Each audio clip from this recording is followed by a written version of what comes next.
So 12 startups in 12 months. Yeah. So what startup number one, what was that? What were you feeling? What were you sitting behind the computer? Like, how much do you actually know about building stuff at that point? I could code a little bit because I did the YouTube channel and I made a website I would make websites for like the YouTube channel. It was called Panda Mix Show.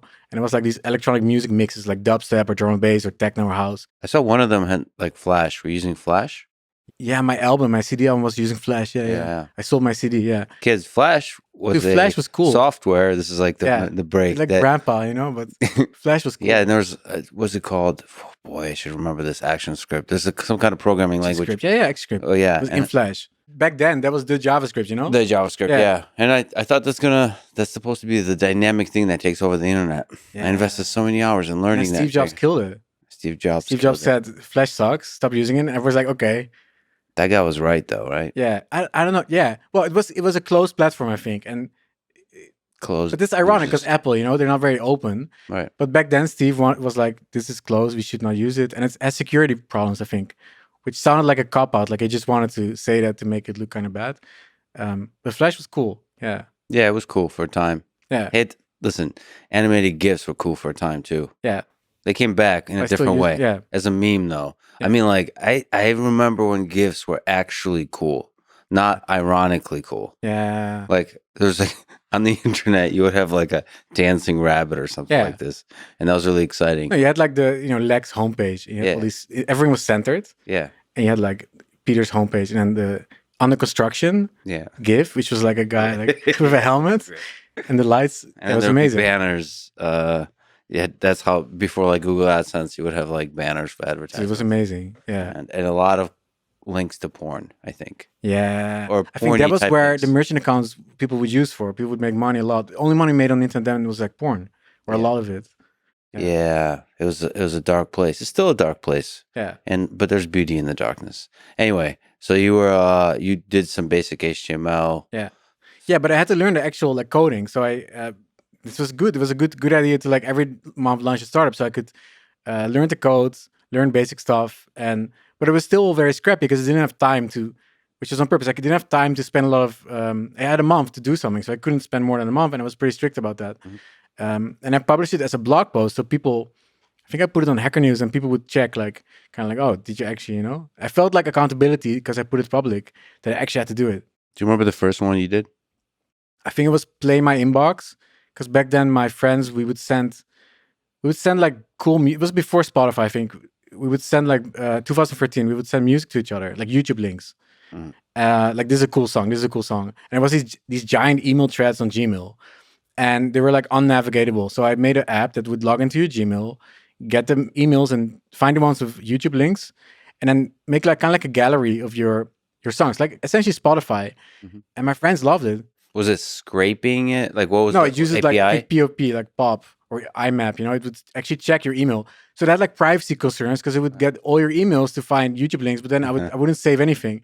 But that was fun. It was like, and that first product already would get like press, like it went on, I think like some tech media and stuff. And I was like, that's cool. Like it didn't make money. There was no payment button, but it was actually people using it. I think tens of thousands of people used it. That's a great idea. I wonder why.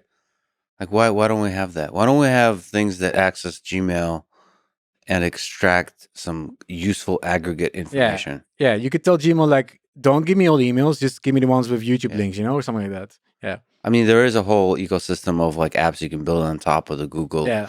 But people don't never really do this. Like they build. I've seen a few like Boomerang. There's a few apps that are like good, but just I wonder what. Maybe it's not easy to make money. I think it's hard to get people to pay for these like extensions and plugins, because it's not like a real app. So it's not like people don't value it. People value it. Oh, this and a plugin should be free. When I want to use a plugin in Google Sheets or something, I'm not going to pay for it. Like it should be free.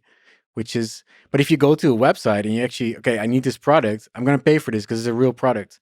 So even though it's the same code in the back, it's a plugin, Yeah, I mean, you can do it through like extensions, like Chrome extensions from the browser side. Yeah, but who pays for Chrome extensions, right? Like barely anybody. So nobody. That's not a good place to make money, probably. Yeah, that sucks. Like Chrome extension should be an extension for your startup. You have a product. Yeah. Oh, we also have a Chrome extension.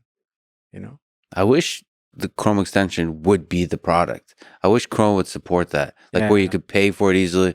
Because like I can imagine a lot of products that would just live as extensions, like improvements for social media, like a it's thing like that GPTs, you know? GPTs, yeah. Like these chat GPTs, they're gonna charge money for it now, and you get a rev share, I think, from OpenAI.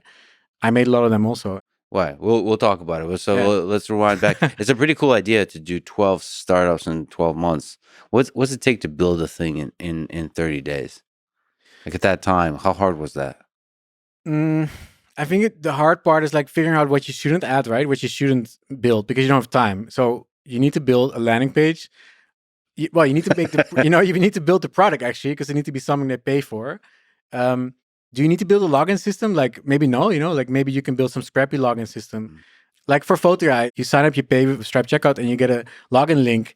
And when I started, there was only a login link with a hash, and that's just a static link. So it's very easy to log in. Yeah. It's not so safe, what if you leak the link? And now I have real Google login.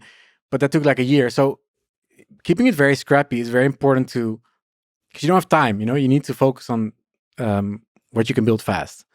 So money, Stripe, build the product, build a landing page.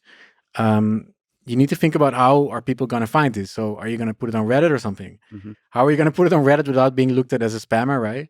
Like if you say, hey, this is my new startup, you should use it. No, it gets deleted, maybe if you find a problem that a lot of people on Reddit already have on a subreddit, and you solve that problem, say, some people, I made this thing that might solve your problem and maybe it's free for now, that could work, but you need to be very, narrow it down what you're building. Time is limited. Yeah.